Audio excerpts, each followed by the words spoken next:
नमस्कार दर्शकों, मैं हूं जितेंद्र शर्मा और आप देख रहे हैं पीपल्स अपडेट। शुरुआत करते हैं देश और दुनिया की बड़ी खबरों के साथ, लेकिन उसके पहले नजर डालते हैं आज की हेडलाइंस पर।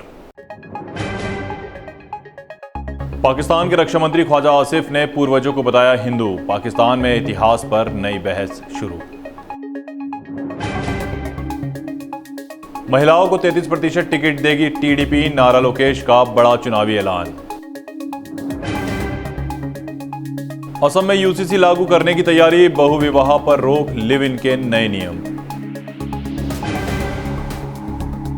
राशन सिस्टम में एआई की एंट्री, केंद्रीय कैबिनेट में लिया बड़ा फैसला।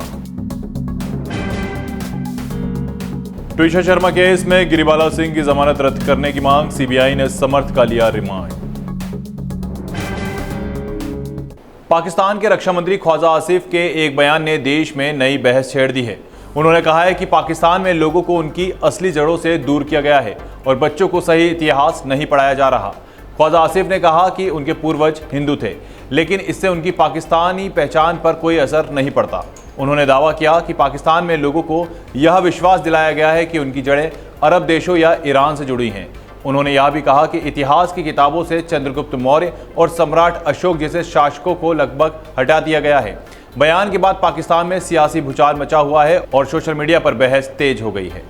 तेलुगु देशम पार्टी यानी टीडीपी ने आगामी चुनाव में महिलाओं को 33% टिकट देने का बड़ा ऐलान किया है। पार्टी नेता नारा लोकेश ने एक सम्मेलन में यह प्रस्ताव पेश किया।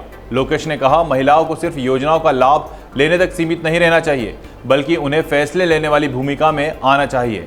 उन्होंने विपक्षी दलों पर महिला आरक्षण को लेकर राजनीति करने का आरोप भी लगाया।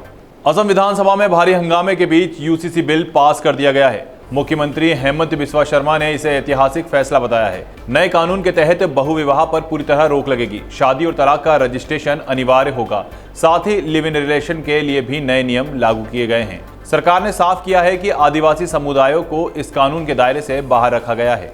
केंद्र सरकार ने सार्वजनिक वितरण प्रणाली को आधुनिक बनाने के लिए सार्थक पीडीएस स्कीम शुरू करने का फैसला लिया है। मोदी कैबिनेट की बैठक में इस योजना के तहत एआई तकनीक के जरिए फर्जी राशन कार्ड और राशन घोटालों पर रोक लगाने की तैयारी है। निर्मला, आशा और सक्षम एआई सिस्टम के जरिए पूरे वितरण नेटवर्क की निगरानी की जाएगी। सरकार का दावा है कि इससे जरूरतमंद लोगों तक राशन तेजी और पारदर्शिता के साथ पहुंचेगा।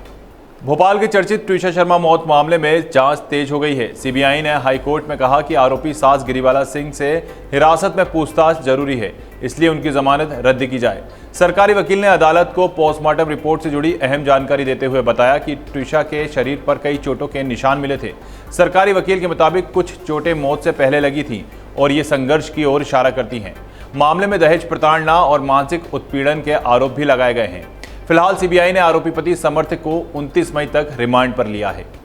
फिलहाल इस बुलेटिन में इतना ही। देश और दुनिया की हर बड़ी खबर के लिए देखते रहें पीपल्स अपडेट।